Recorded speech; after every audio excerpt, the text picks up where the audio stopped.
মানুষের নামে আল্লাহ তাআলা কোরআনে কয়টা সূরা দিয়েছেন? 8টি। এর মধ্যে 6টা দিয়েছেন 6 জন নবীর নামে, আর বাকি 2টা আল্লাহর দুজন প্রিয় বান্দাবান্দির নামে। একটা সূরা মারিয়াম আর একটা সূরাতুল লোকমান। তো আমরা শুরুতেই জানবো যে এই লোকমান কে ছিলেন তিনি।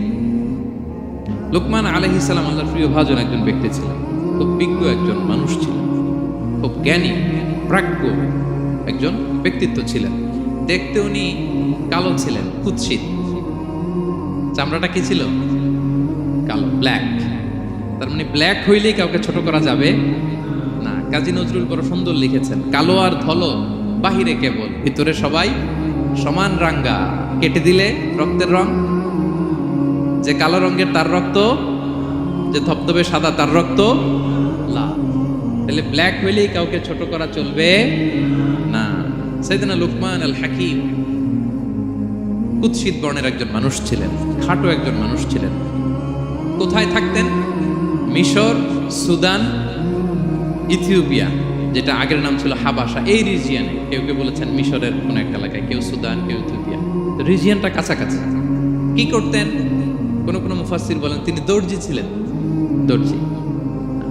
কেউ কেউ বলেন তিনি ছিলেন কানা নাজ্জার, মানে কাঠমিস্ত্রি ছিলেন। আবার কোন কোন মুফাসসির বলেন তিনি ছিলেন রাঈল গানাম, মেষ পালক। বেশিরভাগ তাফসিরে এসেছে তিনি মেষ পালক ছিলেন, ছাগল চড়াতেন, যেটা নবীদের পেশা ছিল, দায়িত্ব ছিল। ওনারা ছাগল চড়াতেন শুরুর দিকে। তো লোকমান হাকিম তিনিও ছাগল চড়াতেন এবং তিনি দাস ছিলেন, মুক্ত জীবন তার ছিল না। তিনি একজন মনিবের আন্ডারে তার ছাগলগুলো মরুভূমিতে যেয়ে কি করতেন? চড়াতেন। মজার ব্যাপার হচ্ছে, সারা দুপুর, সারা বিকেল, সারা দিন ছাগল চড়িয়ে আসার পরে লোকমান যখন বাসায় ফিরে আসতো, তখন এলাকার লোকজন সবাই লোকমানের কাছে জড়ো হতো, আর উনি তাদেরকে তার প্রজ্ঞা, তার বিজ্ঞজিত কথাগুলো শেয়ার করতেন, শোনাতেন, এগুলো বলতেন। এগুলো দেখে লোকমানের মালিক অবাক, কিরে আমার কাছে এলাকার কেউ আসে না, কিন্তু আমার দাস দেখতে কুৎসিত কালো, এই লোকমানের কাছে সবাই এসে ঘিরে থাকে, কি ওর কাছে কি পায়, কি আছে ওর কাছে? তো শ্রোতাদের কয়েকজনকে ডেকে বলল, ঘটনা কি? তোমরা সবাই লোকমান সন্ধ্যাবেলায় ফিরে আসলে তার পাশে জড়ো হও কেন, কি পাও? তো তারা বললো, আপনার দাস লোকমান, এটা সে সাধারণ কোনো মানুষ নয়, সে অসাধারণ মানুষ। সে এমন কথা বলে, এগুলো শুনলে জীবন পাল্টে যায়। সুবহানাল্লাহ। মালিক বলে, ঘটনা কি? আমি ওর মালিক, কই কোনোদিন তো এরকম ওর সাথে কোনো কনভারসেশনে যাই নাই, কথা হয় নাই, আমি তো শুনি নাই, দেখি আজকে চেক করে দেখি কি ওর এত বিজ্ঞতা, এত জ্ঞান, এত প্রাজ্ঞতা কিসের দেখি। তো আজকে সন্ধ্যাবেলায় ফিরছে, উনি বলতেছে, ইয়া লোকমান ইযবাহ লানা শাতান, একটা ছাগল জবাই কর, ওয়া আখরিজ মিনহা আতিয়াবা মুদগাতাইন, এবার এই ছাগলের সবচেয়ে শ্রেষ্ঠ 2টা অঙ্গ কেটে নিয়ে আসো, যাও।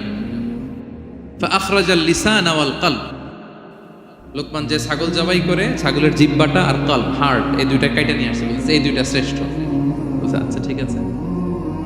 মালিক আবার বললো, ওয়াযবাহ লানা শাতান উখরা ইয়া লোকমান, যাও আরেকটা জবাই করো। ওয়া আখরিজ মিনহা আখবাসা মুদগাতাইন, এবার সবচেয়ে নিকৃষ্ট 2টা অঙ্গ ছাগলের কেটে নিয়ে আসো, যাও দেখি। ফা আখরাজাল লিসানা ওয়াল কলব, সে আরেকটা ছাগল জবাই করে আবার জিহ্বা আর হার্ট, কলব কেটে নিয়ে আসছে, এই যে এটা সবচেয়ে নিকৃষ্ট। তো মালিক বলে, মা হাযা ইয়া লোকমান, মা লাকা ইয়া লোকমান, ঘটনা কি লোকমান? শ্রেষ্ঠ 2টা অঙ্গ কাটতে বললাম, জিহ্বার কলিজা হৃদয় কেটে নিয়ে আসলাম, বললাম সবচেয়ে নিকৃষ্ট 2টা অঙ্গ কাটো, আবার জিহ্বার এটা কেটে নিয়ে আসলাম। তো লোকমান বলতেছে, জিহ্বা আর হৃদয় যদি শ্রেষ্ঠ হয়, কলব যদি শ্রেষ্ঠ হয়, এর চেয়ে শ্রেষ্ঠ অঙ্গ আর হতে পারে না। আর জিহ্বা আর কলব যদি খারাপ হয়, মানুষের মুখ আর হৃদয় যদি খারাপ হয়, এর চেয়ে নিকৃষ্ট অঙ্গ আর হতে পারে না। সে তো অবাক, তাই তো? সে চিন্তা করে দেখে, তাই তো, এই মুখ দিয়ে মানুষ ভালো কথা বলে, সত্যের পায়গাম পৌঁছায়, মানুষের কল্যাণের জন্য ডাকে, জিকির করে, তাসবিহ পড়ে, কোরআন তেলাওয়াত করে, তখন তো এই জিহ্বা শ্রেষ্ঠ। আবার এই জিহ্বা দিয়ে যখন সে সমালোচনা করে, গীবত করে, শেখায়াত করে, অন্যকে গালি দেয়, কটু কথা বলে, তখন তো এই জিহ্বাটাই নিকৃষ্ট, ঠিক কিনা? আবার এই হৃদয় দিয়ে, এখানে সিনায় যখন আল্লাহর জিকির বসায়, এই হৃদয় দিয়ে মানুষের কল্যাণের কথা চিন্তা করে, সত্যের কথা চিন্তা করে, তখন তো এটা সবচেয়ে ভালো। আবার এই হৃদয়ে যদি অন্যের ব্যাপারে হিংসা পুষে রাখে, এই হৃদয়ে যদি সে নিজের ব্যাপারে হাই স্টিম, অহংকার পুষে রাখে, তাইলে হৃদয়ের চেয়ে খারাপ অঙ্গার হতে পারে। মালিক অবাক হয়ে গেল, তাই তো লোকমান, আসলেই তুমি অনেক প্রাজ্ঞ, অনেক বিজ্ঞ, যাও, তোমাকে আমি আর এই বন্দিত্বের মধ্যে আটকে রাখতে চাই না, তোমাকে আমি এই ভালো কথাগুলো গণমানুষের কাছে পৌঁছে দেওয়ার জন্য আজ থেকে তোমাকে লোকমান আমি আজাদ করে দিলাম। মুক্ত জীবন পেয়ে মুক্ত বিহঙ্গের মতো তিনি উড়ে বেড়াতে লাগলেন, আর মানুষের কাছে তার এই প্রাজ্ঞ বিজ্ঞচিত কথাগুলো তিনি ছড়াতে লাগলেন। তো তিনি তার সন্তানকে ডেকে বলেছিলেন, কিছু উপদেশ দিয়েছিলেন ডেকে, যে বাবা এটা করো, এটা করো, এটা করো, এটা করো না। এই তার সন্তানকে এই উপদেশগুলো তিনি যে দিলেন, আল্লাহ তাআলার কাছে এত ভালো লেগেছে, এতই চমৎকার এবং পারফেক্ট মনে হয়েছে, আল্লাহ তাআলা কিয়ামত পর্যন্ত গোটা বিশ্বের সব বাবারা মায়েরা যেন তাদের সন্তানদেরকে এই উপদেশ দিতে পারে, হুবহু লিটারালি ওই কথাগুলো আল্লাহ তাআলা কোরআনের মধ্যে তুলে দিয়েছে। আজকের সূরা লোকমানের দ্বিতীয় রুকুতে মূলত এই তাফসীরটাই আপনাদেরকে শোনাবো। তো কোন প্লট, কোন স্লট আজকে আলোচনা হবে সবার কাছে ক্লিয়ার? হ্যাঁ, আগ্রহ জাগছে, জানার ব্যাপারে আগ্রহ জাগছে? আচ্ছা, আসুন আমরা মহাবিশ্বের মহাগ্রন্থ আল কুরআনুল কারীম থেকে সরাসরি আলোচনা শুরু করি। আমরা আউযু বিল্লাহ দিয়ে শুরু করি, সবাই পড়ুন, আউযু বিল্লাহি মিনাশ শাইতানির রাজীম, বিসমিল্লাহির রহমানির রহিম। ওয়ালাকাদ আতাইনা লুকমানাল হিকমাতা আন ইশকুর লিল্লাহ ওয়া মান ইয়াশকুর ফাইন্নামা ইয়াশকুরু লিনাফসিহি ওয়া মান কাফারা ফাইন্নাল্লাহা গানিয়্যুন হামিদ। সুবহানাল্লাহ পড়েন। আল্লাহ তাআলা বলছেন, ওয়ালাকাদ আতাইনা লুকমানাল হিকমা, আমি লোকমানকে হিকমত দিয়েছি, প্রজ্ঞা দিয়েছি, আর বলেছি আনিশকুর লিল্লাহ, লোকমান আল্লাহ শুকরিয়া করো। ওমান ইয়াশকুর ফাইন্নামা ইয়াশকুরু লিনাফসি, যে আল্লাহ শুকরিয়া করে সে তার নিজের জন্যই করে, এটা নিজের জন্যই ভালো। ওমান কাফারা ফাইন্নাল্লাহা গানিয়্যুন হামিদ, আর যে শুকরিয়া করে না, নাশুকরি করে, অকৃতজ্ঞ হয়, তাহলে জেনে রেখো আল্লাহ তাআলা তিনি গানি, অমুখাপেক্ষী, তিনি হামিদ, সদা প্রশংসিত। সুবহানাল্লাহ পড়েন। তাহলে আল্লাহ তাআলা বললেন, আমি লোকমানকে প্রজ্ঞা দিয়েছি, হিকমত দিয়েছি। হিকমত, হিকমত শব্দের সাথে আপনারা পরিচিত আছেন না? আমি লোকমানকে হিকমত দিয়েছি, এটা অনেক দামি জিনিস, সবার থাকে না। হিকমত জিনিসটা কি? না, জ্ঞান হচ্ছে নলেজ, আর হিকমা হচ্ছে বাংলায় বলে প্রজ্ঞা, হ্যাঁ, ইংরেজিতে বলে উইজডম। দেখি কেউ বলতে পারে কিনা, একজন আমাকে শোনান দেখি, হিকমতটা কি? দেখি কেউ কিছু বলতে পারেন কিনা। হিকমত মানে ক্ষমতা, একজন বলছে। আচ্ছা, আর অলৌকিক সামথিং, আর শক্তি, আর হ্যাঁ, এদিক থেকে যোগ্যতা, আর জ্ঞান। ঠিক আছে, আমার ভাইরা চেষ্টা করছে, আলহামদুলিল্লাহ। আচ্ছা, হিকমত আর ইলমের মধ্যে পার্থক্য আছে। হিকমা is something more than knowledge. আজকে শিখে যান, ইলম মানে যেটা জ্ঞান বা নলেজ, নলেজের সাথে যখন কমন সেন্স যুক্ত হয় তখন এটা হিকমা হয়ে যায়।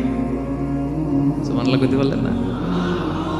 নলেজ, নলেজ আর common sense, I repeat, knowledge আর কমন সেন্স ইকুয়াল টু হিকমা বা উইজডম।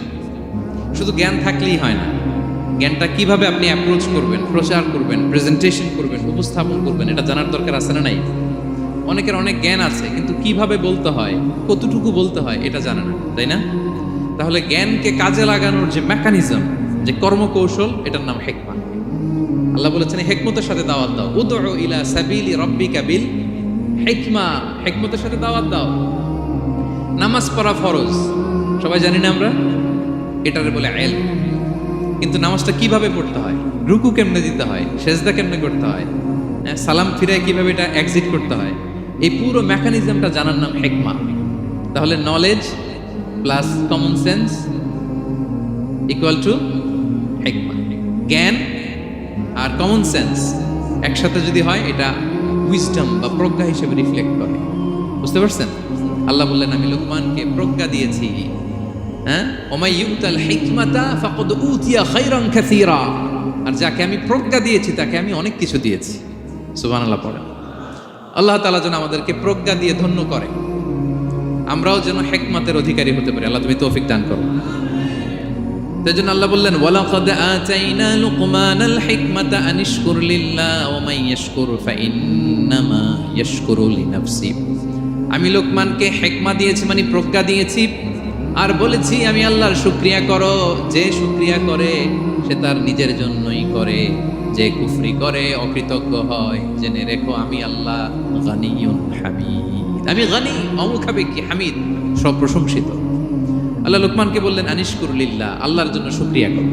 শুকরিয়া যে করে সে তার নিজের জন্যই করে, এখানে আল্লাহর কিছু হয় না। নাকি আমরা শুকরিয়া করলে আল্লাহর ক্ষমতা 1 ইঞ্চি বেড়ে যায়? আমরা গোটা বিশ্বের সবাই সিজদায় পড়ে থাকলে আল্লাহর ক্ষমতা একটু বেড়ে যাবে না? পারবে? আর আমরা সবাই যদি সবচাইতে পাপী হয়ে যাই আল্লাহর ক্ষমতা কমে যাবে না? কমবে। তাহলে লাভ লস আল্লাহর কিছু নাই, লাভ লস সব কাদের? আওয়াজ করে সবাই বলুন, লাভ লস কাদের? শুকরিয়া করলে আমাদের লাভ। লা ইন শাকারতুম লা আযীদান্নাকুম ওয়া লা ইন কাফারতুম ইন্না আযাবি লাশাদীদ। আল্লাহ বলেন যদি তোমরা শুকরিয়া করো নেয়ামত বাড়িয়ে দেব, আর যদি কুফরি করো জেনে রেখো আমার আযাব, আমার পানিশমেন্ট, আমার শাস্তি বড় কড়া। আমি আল্লাহ সব সময় ধরি না, ধরলে ছাড়ি না। ঠিক কি না? ধরে ধরে ধরে না, ধরলে আল্লাহ ছাড়ে না। শুকরিয়া করলে তিনি বাড়াতে থাকে, দিতেই থাকে। শুকরিয়া করবেন তো পাবেন, নিয়ামতে শুকরিয়া করবেন তো পাবেন, করবেন তো পাবেন। তো শুকরিয়া করলে আমাদের লাভ, আমাদের লাভ। হাদিসে কুদসিতে আল্লাহ বলেছেন, এই বানি আদম সবাই মিলে আলা আতকা কলবি রাজুলিন ওয়াহিদ, তোমরা যদি সবাই সবচেয়ে মুত্তাকি হয়ে যাও, ইবাদতে লুটিয়ে পড়ো সবাই, আমার কিচ্ছু পারবে না। আর তোমরা সবাই যদি আফজারি কলবি রাজুল ওয়াহিদ, সবচেয়ে নিকৃষ্ট আত্মার মানুষ হও, পাপাচারে ডুবে যাও, আমি আল্লাহর ক্ষমতার 1 ইঞ্চিও কমবে না। তাহলে শুকরিয়া করলে কাদের লাভ? সেটাই আল্লাহ বললেন শুকরিয়া করলে তোমাদের লাভ। ওমান কাফারা ফাইন্নাল্লাহা গানিয়ুন হামিদ। তিনি অমুখাপেক্ষী, অমুখাপেক্ষী, তিনি কারো কাছে ঠেকা না, কিন্তু আমরা তার কাছে ঠেকা। ঠিক কিনা? আমরা বিপদে পড়লে কার কাছে চাই? আল্লাহ কারো কাছে চায়? আমাদের ফরিয়াদ আমরা কার কাছে জানাই? আল্লাহর কি কারো কাছে ফরিয়াদ জানানো লাগে? তিনি গানিয়ুন হামিদ, অমুখাপেক্ষী, কারো প্রতি তিনি মুখাপেক্ষী নয়।